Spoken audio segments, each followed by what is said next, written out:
hii ni ishara kwamba mmefanya kazi nzuri na Tume ya Utumishi wa Mahakama imetambua kazi yenu na imewapendekeza kupandishwa katika ngazi hii. Kwa hiyo ni imani yangu kwamba kwa heshima hii mliopewa mtafanya kazi kwa bidii zaidi. Nendeni mkaongeze nguvu katika Mahakama ya Rufani kwa kutambua umuhimu wa haki kama msingi wa amani, utulivu, lakini pia maendeleo ya taifa letu na ustawi wa wananchi kwa ujumla. Haki ndiyo ina prevail katika yote haya. Nendeni mkaitumikie nchi kwa uadilifu, weledi na uzalendo kama mlivyo hapa. Mmeapa mtafanya kazi bila upendeleo, huba, chuki.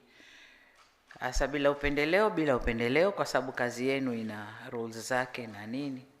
Kuna haka kahuba na kachuki sijui. Hicho ndo mnataka mkajitizame vizuri ndani yenu katika kutoa maamuzi ya hukumu zenu.